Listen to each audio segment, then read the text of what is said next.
And we're on the air with the penultimate episode of Season 2 for Wire 106. That's right. Yeah. Episode 11, Episode 11, Bad Dreams. Bad Dreams. I got to talk about that right away because I mean, we talked about it last time, and we can talk about it this time. It's starting to get a little bit more impressionistic, The Wire. Moving it away from a little bit the kind of docu-realism that it's often associated with. And that starts right here from the very beginning when you have the first shot you have is of Nick. And Nick's sleeping, right? And there's the shot, and you don't know if that's his daughter, right? It's very unclear when you first see it. Like, is that his daughter? I mean, you can't really see how old that woman is. And you have his little tattoo, and he's dreaming, obviously. And then you go to the next shot, and it gives you a time, and it changes till 6, and that's when you have the alarm. And at the same time you have the alarm, you have cops breaking into Nick's house, into the warehouse, the Pyramid Warehouse, into the Gleekus fence audiovisual store, etc., or commodity store, whatever you want to call that. And it's interesting because the bad dream starts there, kind of waking up from it. And you have these details at the alarm clock I love. The frog, the hair clip. I think down here what you have is fake fingernails, like those the kind of designer nails. And I think this is a tissue or something. And you have the phone back here, old school. I just love those details. They're awesome. And so then it's like breaking in door after door. You start to realize that Nick's not there. And this is all happening potentially in a dream, and this is him waking up from it. And, bad dreams right away. The title of this is not at all, it's not subtle. It's in your face. And it's well done, actually. I really like the way they did that. Yeah. Yeah. Yeah. That woman he's with is the one he was with at the end of the last episode in the playground, I think. Oh, It was like a friend of theirs and Ziggy's. that's right. Yeah. And that's right. He had been drinking. Good call. I didn't make that connection because I was like, who is he with? Yeah. He woke up and Ziggy was in prison, and then he goes home to that. Yeah. That is a bad day. Right? And it's a really interesting kind of, intense opening scene where they realize that they're a little bit late for everything. And so bad dreams both for Nick, but bad dreams for the officers as they realize that they're not going to get. This case is kind of going down the drain, so to speak, as we talked metaphorically with the last image we showed in the last episode. So they're losing it. They're losing the case. And they're losing what they need to kind of make it a big break. So it's interesting. Well, they get pieces of it, I guess, but never the whole thing, and that's kind of a theme, throughout the thing. Yeah, it's true. We saw that in the last episode with, like, after Ziggy shot the guy, you had that swirling thing going on. And in this episode, you have another sort of a montage thing that they typically don't do until the last episode, but they did. Yeah. It's very uncharacteristic, and you don't know fully if he's dreaming. Like, they play with you a little bit. Like, you're usually pretty sure everything is what it is. Like, this isn't like one of those shows that goes into a Dumbo-like, acid trip with skeletons dancing, and you don't know, like, it doesn't really go into that. And so when it does, and Nick wakes up, for a second you have to ask yourself, like, was he dreaming? Like, the title of the episode, you don't know exactly what to make of it. But it's just interesting how they're playing with your expectations a little bit in this episode, which they hadn't been up until now. And there was kind of hints of it, but we're really starting to go into new territory, I think, with this one. So it's interesting to see that. Hey, John, how are you? Good. How about y'all? Sorry we're a little bit late. Oh, that's Ian, too. We got 2 for the price of 1. We just got out of class and figured we'd join. Absolutely. So we were just Right. talking about the All opening right. of episode 11. And do you remember the opening? Yeah, with Nick waking up. I don't remember who the chick was, but he was really lucky in more than one instance. Kind of not away from home, so Yeah, actually, missed the bus. Paul made the connection of who the woman was. Really? Yeah. At the end of the last episode, he was in the parking lot with, I think he called her Chrissy. And it was a friend of theirs and Ziggy. Yeah. Okay, that makes sense. Makes They're in the sense. park. Yeah. Yeah. So it was like a boyhood friend, right? Yeah, And- yeah. Obviously, they were commiserating. They were drunk, and he wakes up, so to speak. So Yeah. we were just talking a little bit about how so much of this season up until now has been like docu-realism, kind of very much in documentary. You go from piece to piece. And the last two episodes have kind of broken the mold. You had Ziggy with the swirling, I killed someone, I'm kind of out of my mind. And that was very impressionistic. And then you have this one where they're kind of playing with your sense of what's real and what's not. Is any like, did that strike you at all? A little bit. It's it did have the last two episodes actually had kind of a different feel to it. Like you said, it's almost like it's a story progressing, kind of like documentary style almost. And then maybe it started with Ziggy. I just kind of it's kind of gone from almost like a reporting type to chaos, which is really neat. But not so much for them, but. And a certain amount of, like a psychological chaos for those involved now, whether it be Ziggy or whether it be Nick in particular. Yeah. Yeah, Nick's in a tough spot. He he missed all the bus in the morning, but like what does he do now? They're looking for him. The shot, I think it's not too far after the opening credits. He goes home. All his neighbors are staring at him. The place is torn up.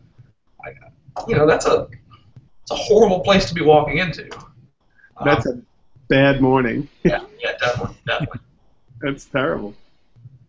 Yeah, so then speaking of the morning after, so we looked at a couple of those shots, but here's a shot of the morning after, and speaking of bad mornings, particularly as I can relate to this as a father, this is Sabaka waking up, going out and looking at the paper, and I really love how this shot is lined. It has that kind of, that sense of the city on the right, and Sabaka's kind of, holed up over on the side. Like, there's an interesting symmetry going on here between the city and his house. Yeah, But he goes, I noticed that too. I didn't really notice the like what it meant so much, but it's almost like two pictures spliced together. You've got the green of the nature and the cityscape on the background, and then the left side is just Sabaka walking into this crappy day. and he picks up the paper, and kind of like Nick, he reads about his own son double shooting. And that must be a pretty horrible reality. And like Nick, he looks around his neighborhood, right? Yeah. He sees the paper, he closes it, looks around, and there's that sense of, being on display. Yeah. Which is interesting because his house kind of really, where he lives really highlights that. Like, it seems to be on top of the hill. Everyone can see him. Like, they can look back only almost from the city and look up to Sabaka's space. And it's really exposed in some ways, right? Interesting. So that's one of the ones. Did you guys have any images you wanted to share? Yeah, we got a couple. There are some, yeah, from later on in the episode. Okay, so I'll go through some, and Okay. then you feel free to say whatever you want, and then hijack them whenever, and that goes for you, Paul. So I took out a couple. Yeah. I've got one here that I pulled. Let me Okay. see if I can Let me that go. up. Quick note before we go. Anyone notice the guy on the left? Oh, really? I took that shot too. Yeah. Did you? Yeah. That's the creator of the series. That's David Simon. Wow, that's awesome. And he was actually a journalist. So it's funny. This is his cameo. And I don't know if he has another one, but I think this is the cameo he makes in the season. or it may be in the show the whole series, but I'm not sure of that. I'd have to watch it through again. I love moments like that. Yeah, it's cool. It's a little Hitchcock moment. All right, Paul. So I pulled up this one. I believe this is coming in the opening scene. Yeah, absolutely. There we go. And what we've got here is the pyramid sign. And you can look at that sort of from a design standpoint. You've got that pyramid, billboard image. But there's also like some symbolism in it being, behind the fence, like behind bars. Yeah. Comes up, I'm realizing that's a motif that's behind the fence, behind bars, not only throughout this season, but throughout the entire series. And I saw it a few times in this episode. There's a point where Sabaka goes, I think I have the shot, where Sabaka goes to actually get onto, well, I don't have it open right now, but Sabaka goes to get the extra hours when he's at the Union Hall. And by doing that, they have him up against the grate, and the grate really looks like he's in prison. And here's the shot, actually. I just pulled it up quickly. So here's the shot I'm talking about, because that speaks far better than I could. There's the grate, right? I mean, he's trying to get work. He takes the other guy's card, and this is the shot you get as Sabaka. Pretty simple foreshadowing of that, but like you said, Paul, this happens consistently. Throughout, there's another one where Sabaka and Nick are talking, and they're up against a barbed wire fence, chain link fence, and behind them is the city of Baltimore, or actually the decrepit space of where they work. So here's a good example of it. I'll show you that one too. So this is Nick and Sabaka. Nick finally coming clean and telling Sabaka he's dealing with heroin, and Sabaka trying to figure out. And this is where they kind of tell him that they have possibly a deal for Ziggy. And you get that sense of that fence again. Yeah. And kind of them behind it and the city behind it. And it's a beautiful shot, actually. That sense of space behind them. And them talking to each other. And I think he's saying here at this point, like, yeah, the Greeks are real good guys, a real big deal, right? Like, I just love that, Sabaka. So anyway, yeah, that comes up a lot. And I saw it just as much in this episode. It was present a ton in this episode. Really, all season. All around the docks is fences, and it might not always have a meaning, but yeah, definitely in this episode. It's like they're always talking through a fence. I mean, when Sabaka goes to see Ziggy, there's kind of that screen between them when Ziggy walks back into the general population. He's just kind of looking through that glass at him. I don't have a screenshot of that one, but even in the previous episode, I have a screenshot. I'm sorry, go ahead, Paul. I've got a screenshot of the conversation, and let me bring that up. This is where they're talking over the countertop there. The thing that's interesting about the screenshot, like, again, design-wise, if you look at the edge of the counter there and the top of it, it sort of forms an arrow. It's like pointing them right back into jail. Like there's a symbolism going on in there. It's really kind of subtle, but it's actually pointing right towards that door that goes back into the room with all the big thugs. Yeah, I didn't notice that, but that's a good pickup. Yeah, the line leading right back in is interesting. And that's such a harrowing part of this scene, is all those guys who Ziggy can't handle, and he can't handle himself. And there's that point at the end of the scene where he gets engulfed by them, and Sabaka can't see him anymore. Like, he just literally gets sucked into them. And it's a really haunting scene. Yeah, absolutely. Yeah.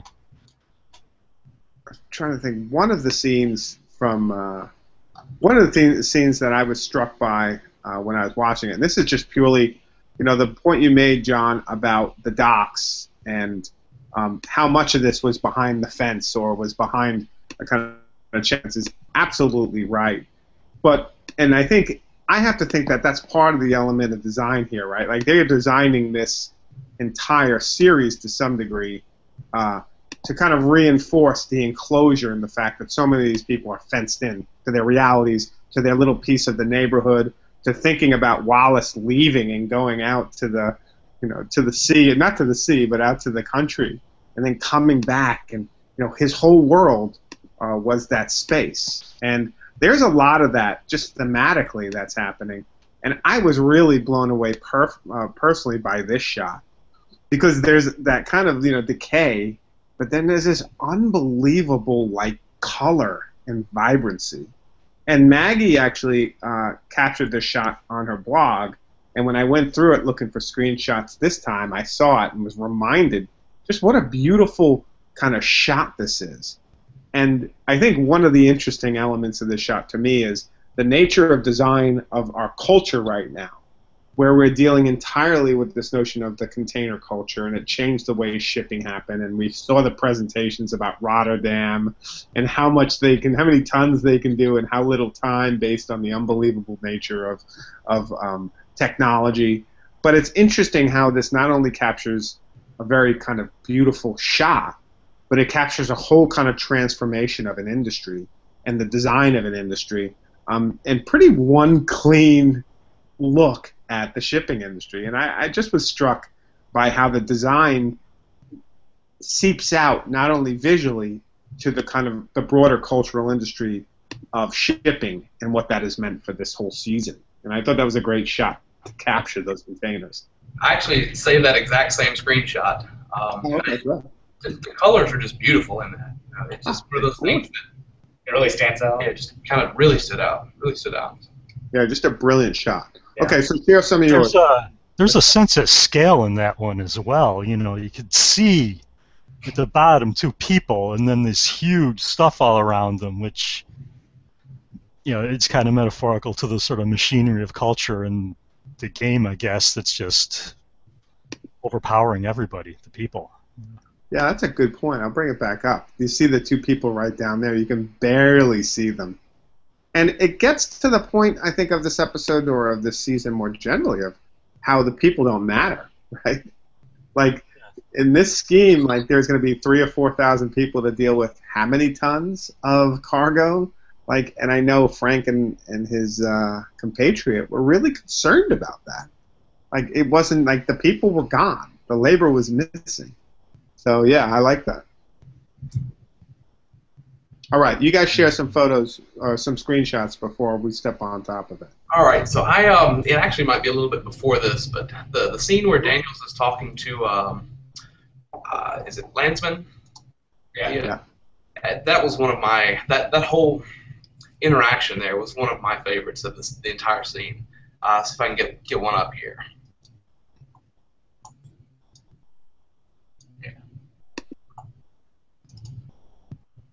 So.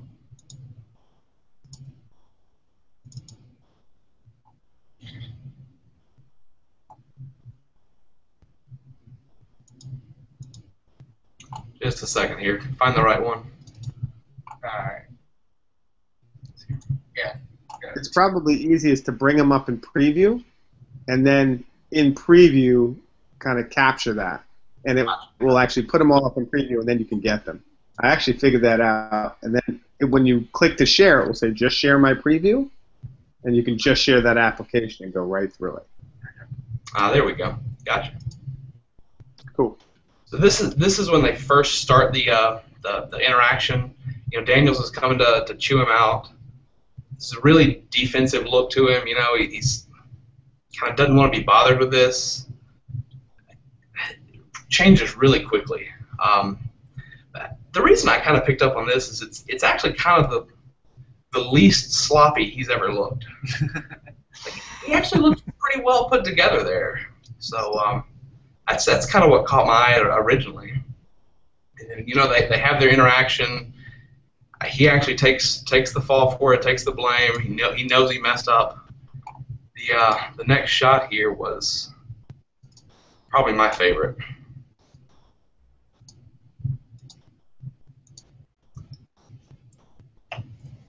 He knows the gravity of the situation, how they've, the rest of the department was busting these guys this morning, one slip up by him and his department just screwed the whole thing up. You know, they cleared out the crime scene. I think the gravity kind of sets in here. And again, he looks really well put together. You know, he's not eating anything, which is kind of unusual. Just this whole interaction, I don't really know what it was about it that caught me. It just was really kind of unusual. Yeah, and you don't see. It's another example of the title of the episode, "Bad Dreams," right? Like, you know, a bad dream for Daniels, a bad dream for Nick, a bad dream for Sabaka. You know, Daniels is losing this huge case that could go deep into the kind of to a crime ring that's potentially international. Yeah. And Landsman there, what's interesting about it and caught my eye is you barely see him, you know, eating crow like that. He's always talking smack, you know, with sandwich in one hand, telling a nasty joke in another, and he's always on top of his, and so it's very rare to see him eating crow. And so it's interesting, and he plays it well. Yeah, I like that. This is the only time in the series so far that I could remember. There might have been other times, but he's always, you know, in control of the situation. He's never on the defensive. It's really weird to see him on the other side. Yeah, it's true. Yeah, excellent. What other ones? Let's see here. It's a little bit later on in the episode, but my favorite screenshot of the entire episode was when Omar's stalking brother. He's right outside the hotel. He's in the light for a moment, then he kind of steps back into it. And this screen here was just, it's so.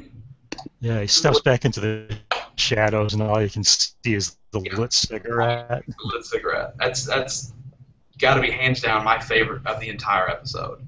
You know, he backs into the shadow. It's so creepy, but like you're rooting for him at the same time. It's a beautiful shot. Yeah. Really. It's total minimalism.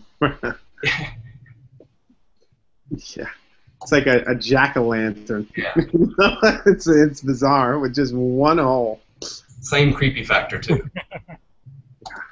Yeah, really. That's a great shot. Paul, how about you? You got some shots? Ian, you got some shots? This is the scene where Beatty is tailing Spiros.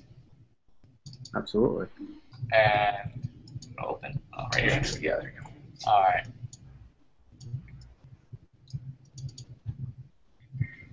And right here, I thought of like the design element of like certain type of the color, and how he almost seems to kind of blend in with the wall. You know, it just seems very unassuming. He's just walking down, but then when you have Beatty following him.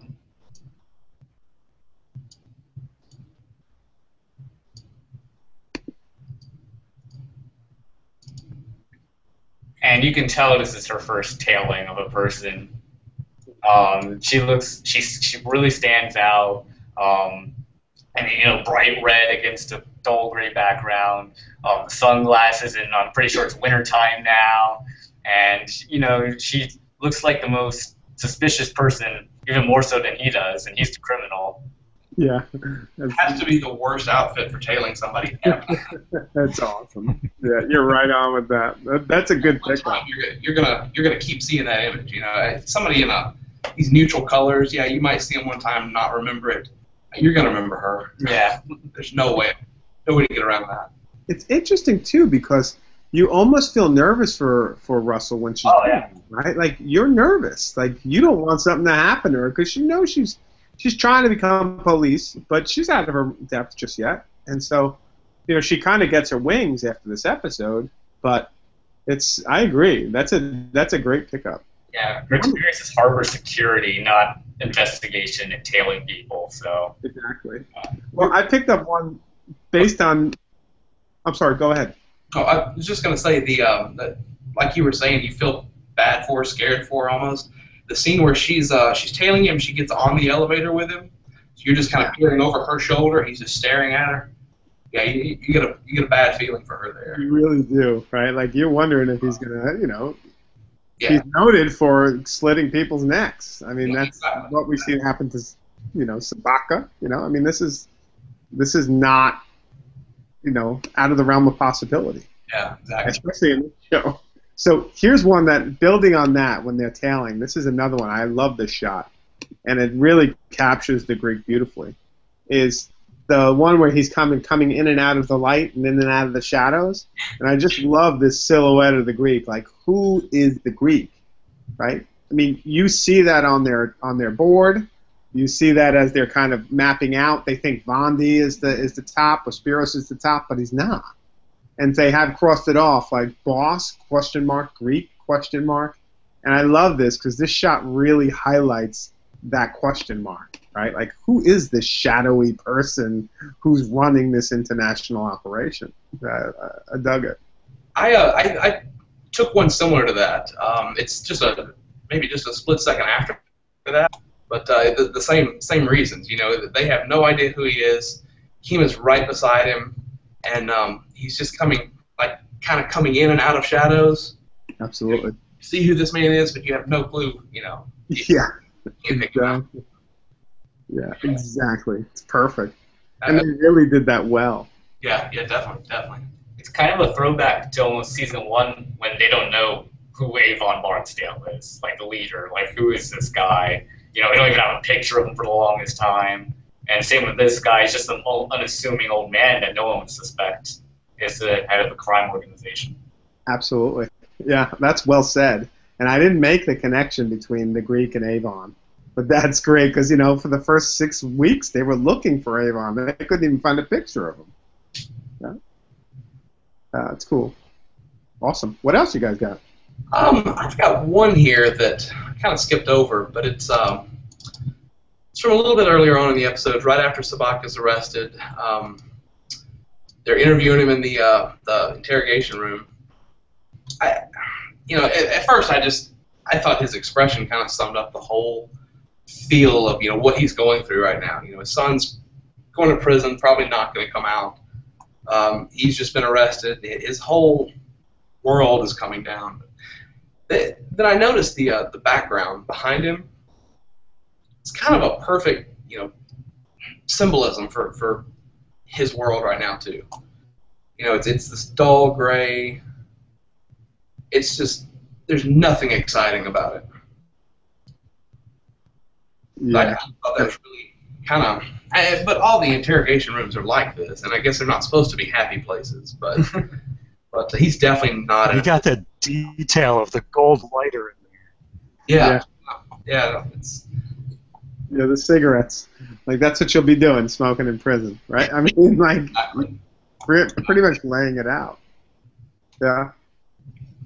Yeah, and Sabaka looks beaten there too. Angry but beaten. You still feel bad for him because deep down he's not a terrible person. Yeah. He's got good intentions, even if he went about the wrong way. He didn't really want to hurt people with his criminal activities. He was mad when he found those girls had died, but still, it's all coming down now. Yeah. It's right. And there's that scene he has with his brother. When his brother's like, he's just like, a couple of cameras here, and they knew that, and then his brother's like, what do you think's gonna happen? So I think you're right. Sabaka didn't mean it to go terribly wrong, but I mean, his brother is kind of a breath of fresh air. Like, once you go down that slippery slope, when does it end? Yeah. And it's a really interesting and kind of powerful moment in the series where you actually have someone who's kind of like remotely sane. And you're so embedded with an insane world of criminality and corruption that it's weird to hear someone who speaks truth. Like, hey, this is no way to start, to deal with your kids. It's interesting, because it's such a skewed world. In this world, Sabaka is good. And I love the way that his brother put it. Like, you gave him a taste, and he knew he'd come back for more. Like, it's got that drug metaphor right in there. Oh, yeah. Absolutely. Yeah, that's great. Absolutely. And now here he is with 300 gel caps of heroin on his table. You know what I mean? Like the interesting melding between the port and the criminality there and the drugs. And it's almost how the two become indistinguishable, Oh, right? Like, Yeah. you got the drugs, you got the women, you got the goods. You have all these drugs. I mean, you have all these different crimes, and they all become kind of one piece as we get closer and closer to the Greek in this season. Well, Um, the vodka say was like, I need to get clean. Like, that sounds like something you would say about drugs. That's right. That's right. I need to get clean. And it's interesting because it's the idea would maybe be like the idea is clean yourself, wash yourself, because you worked hard, right? Because that's what this the first thing. That's interesting because the first thing Sabaka does when he's trying to get clean is he goes to work. Yeah. Yeah. Like, right? Right? Yeah, right after he gets out, and the first thing he does, he's got this emergency as he goes to work. Am I right with that? Yeah. Or Yeah. does he go see his son first? Actually, I think he might go see Ziggy first. Then goes He might. to work. And then he goes to work. But still, at the same time, it's like his idea of getting clean is actually going back to work. Yeah. Fascinating. Anything else, guys? I do have one more here. It's when Omar and Stringer are having their meeting, if you will. The reason I picked up on this is just the lighting of the two. It's in this club or this bar. They've got this purple light shining on them. It really intensifies the scene, I think. The two of them they're in this stare down. I mean, Omar's badass anytime he's on camera. I mean, there's really not anything that's, any episode or any scene where he's not. But this the purple light on the side of his face, I kind of just scary. It's really just creepy scary. But I think, other than that, it just kind of helps cement the seriousness of the scene. They're meeting in this back of a club, this like almost like a back alley meeting, getting down to business. And I really love the use of lighting through all of these episodes, really, but especially in season 2. Yeah, and the 1,000-yard stare going on right there, right? Like, you look at Brewster and you're like, he is always acting. I mean, he's always on Omar. Awesome. Yeah, so this is just kind of an aside. Has nothing to do with this episode, but while I was watching, I don't think it was this episode, another episode this past week, I was just reading about the actor that plays Omar. Do you know where he got those scars on his face? I do not. So on his 25th birthday, he was in a bar drinking. He said he was full of liquid courage, picked a fight with some guy, and they met him in the parking lot and took a razor blade and cut him from his forehead to his neck. Ooh. I don't know what to say about that. Like, thinking of Omar as a real person, just gets sliced up in a bar. It's just crazy. Like I said, it has nothing to do with that episode, but it's just. I did not know it actually, and actually I don't know the history. I know like Idris Elba is from Britain, and he's kind of an established actor. I don't know Omar's history outside of this character. I know he's gone on and he's making a real career for himself between, I think Boardwalk Empire is the other one he's in, and he's amazing in, and he's probably had some roles beyond that. That's the other one I really know him from, and he's great. Stalky. Started as a dancer. Huh. What's it? He started as a dancer and a choreographer. I'm not sure for who, but this might have been one of his first major roles. I think he was probably in some things before this, but I was actually reading about him the other day after reading about the bar fight, and he actually suffered from a cocaine addiction during the 3rd season. Wow. He was having some kind of identity crisis between being himself and Omar, and being so popular as the character of Omar. So it's really a neat character. Really? Yeah. Ah, that's awesome. Nice. Yes. Good details. What else? Paul, anyone we missed? I know you have some screenshots.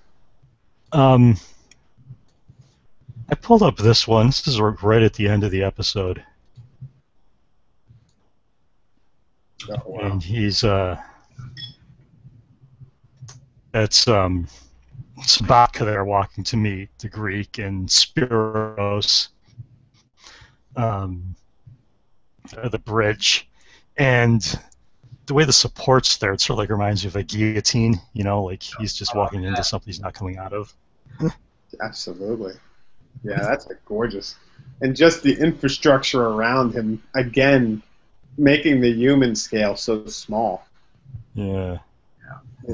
This scene has such a horrible feel to it. 'Cause, he's walking towards the Greeks. You know there's nothing good going to happen. You can't do anything about it. It's just... Yeah, he's walking off that bridge. Yeah, essentially, yeah. Absolutely. No, that's a nice one. Yeah. I like that one. Any others? And this was actually just, it's a screenshot from the the government agent who's like working with the Greek. But design-wise, I'm interested in the typography type thing that's going on there. In the episode before, you saw the similar sort of thing go up, and the different names are highlighted in different colors.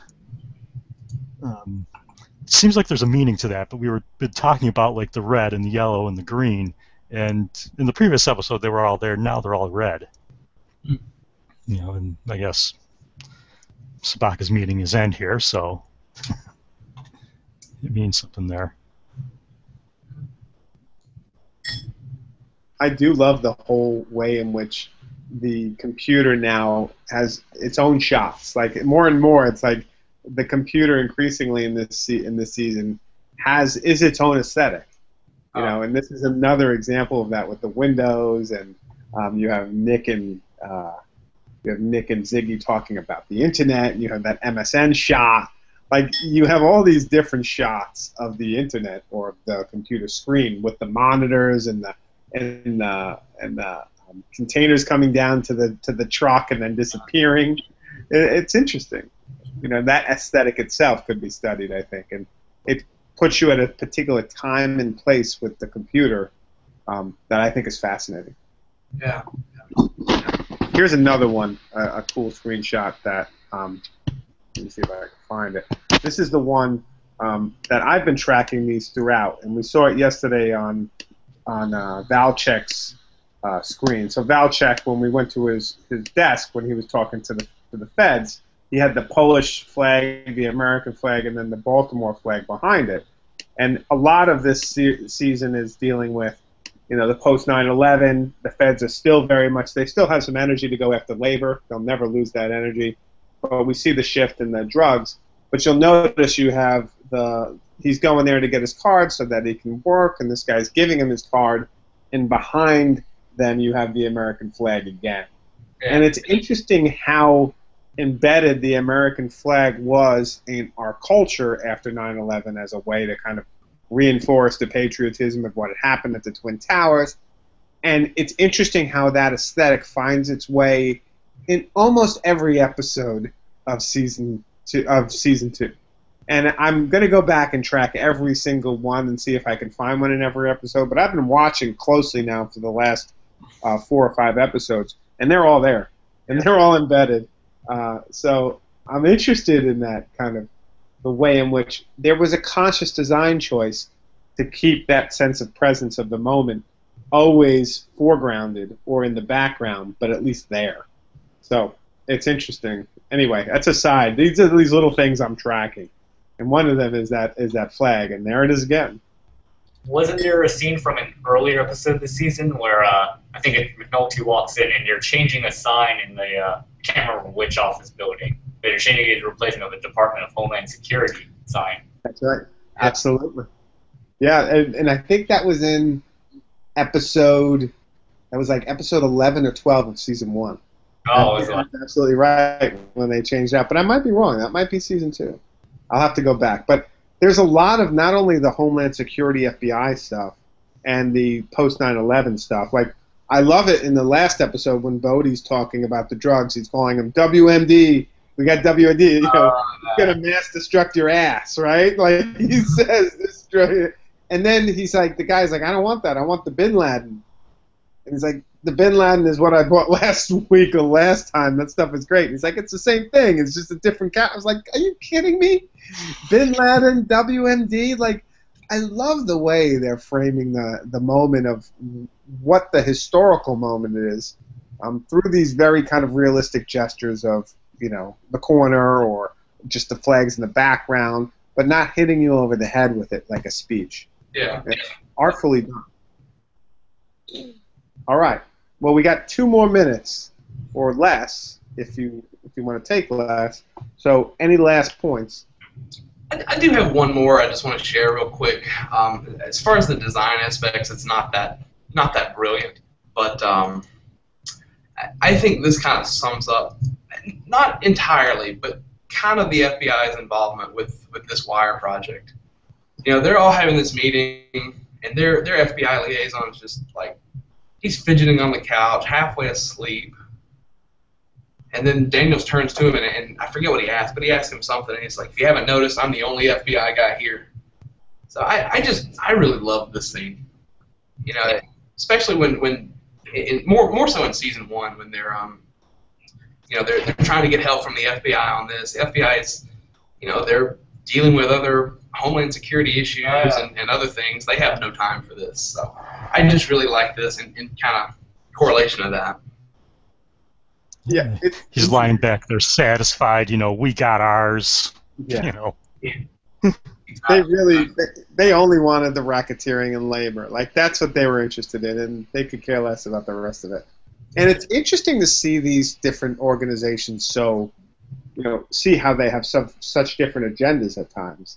And those agendas are so dictated, like you're saying, by, you know, what they got. They got ours, or, you know, we're a war on terror now. We're no longer a war on drugs. We just found the resources for the war on drugs, and we always have a little bit of energy for labor because that's been our overall goal since Nixon, is to break labor unions. So there's an interesting kind of politic going on there, and I think you're right. That screenshot captures it beautifully. Yeah, he's got to be there, but he's not really invested in it. You know, they've got theirs.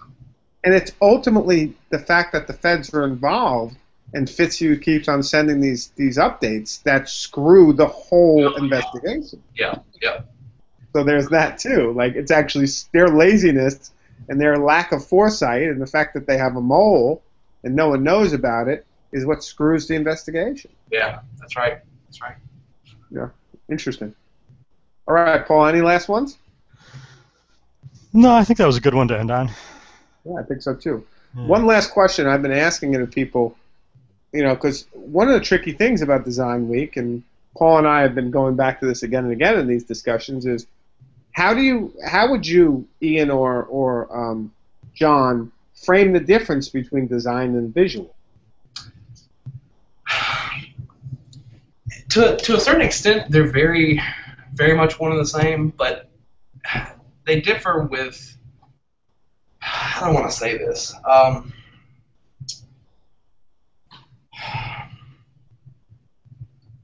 know I put you on the spot, so you don't have to feel like you have to. It's okay. They both play very, very heavily on color. Symmetries, you know, it's more so important than in design, I guess. Color, like I said, heavily in both. And that's really the 2 easy ones, I guess. I don't know, anything to add? I think, well, for me, the difference between when I was looking for my photo blitz and the things I'm trying to look for now for my design blitz is almost like the intention behind it. With my visual blitz, I was almost basically could take pictures of like random things and unintentionally find something good, like color or lighting or things like that. But with design, there seems to be more intention behind it. Like, they want this symmetry, they want this form, they want this minimalism to come across. That's a good point. Yeah, it's interesting because I think that's a lot of what we were coming at yesterday with struggling with this is the design, the intentionality of the designer. Like, you know, we see design everywhere. Like, behind you I see a Mac. And so much of the Mac is about the design and the experience. And there's that notion of design as an intentional way of experiencing things in the world. And we do that with simple things like a door handle, or an icon on an elevator, or an icon on a bathroom so you know which one's which, right? Like, design is interesting in that. And I think the distinction you make is useful. Like, part of what you're looking for this week is that intentionality behind what people design and how it's being used and how we interpret that. And some of the implications of a particular kind of design, like, is design, gendered? Is design kind of, racially specific? Is design culturally specific? And it's interesting, just some of those questions of design that bring up larger issues. So yeah, that's a good way to distinguish. All right, guys. Oh wait, we have to do something quick, and I have to pick my son up in 7 minutes, so it has to be quick. All right. We're gonna do it. I'll make it easy. I'll say wire. Paul will say 106. Ian, you'll say 4, and John, you'll say life. But we have to do it. All right. So I'm going to start it. Let's see if we can do it one go. Wire. 106. 4. Life. You guys are naturals. All right, man. All right. Thanks for joining. That was a great discussion, guys. All right. Have a great weekend. Thanks, you too. Hey, good work on the design work so far. Keep it up. All right, thank you. Have a good one. All right, guys. Bye-bye.